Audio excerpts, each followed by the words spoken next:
For a darkish background, take a burnt sienna soft pastel and stroke it over the top portion of the background. Then with the red pastel, do the same over the previous color. Lastly, stroke a dark brown over all the other colors and see how lightly it has been done. Now, crumple up a tissue and use it to blend all these colors together.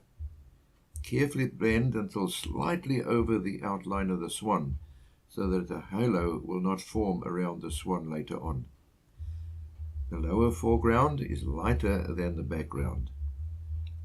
Sunlight is reflecting between the reeds in the background, so use a light blue pastel to add in these reflections. Some of the reflections will be less obvious than others, and some will be broader and narrower. Don't make them all too even. Block in the head with a soft white pastel and then use black for the forehead and orange for the beak. Blend with a paper stump and add the eye with a black pastel pencil and do the nostril and the tip of the beak. Very softly shade onto the head some very light orange and also very light touch of blue. Add the shadow on the beak with a mauve pencil. The neck is painted in with dark blue and a black pencil using the side of the tip. Blend with a paper stump. Notice how I'm using the tooth of the paper for effect. Continue working down the long neck and blending as previously and smoother as we get lower down.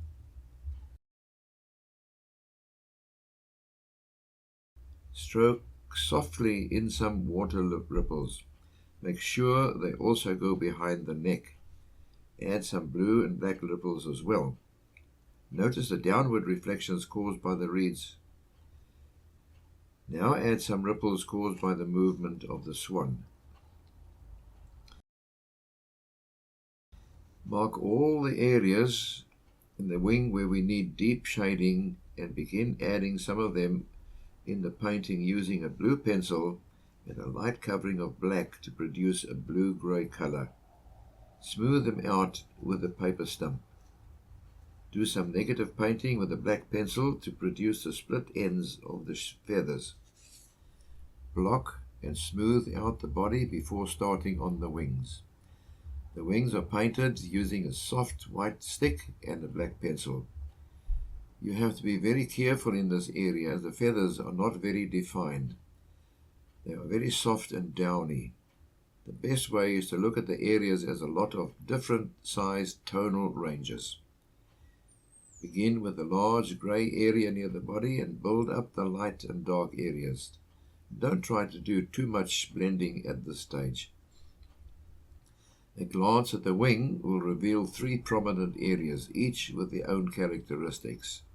Keep these in mind when working here. Blot out the feathers of the trailing edge and show the lighter areas. With a white pencil, softly do some blending without losing the shapes. A black pencil, again, for the blue-grey shading. Build up the tonal ranges with the white and black pencil. Jump around a bit, all the while taking note of the wing as a whole.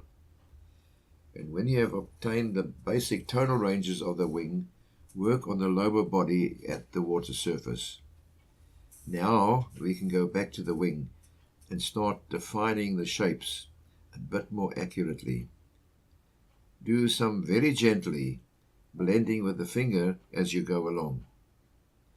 Let's go back to the head and neck and finalize the shading and details by adding in all the small stripes for the feathers. Add some ripples to the water, similar to those done previously, and add the darker values.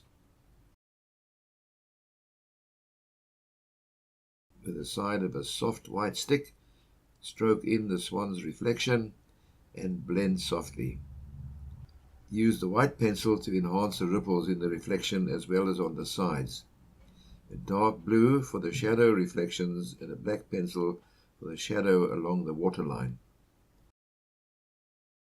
For balance and some extra color, some short reeds are added.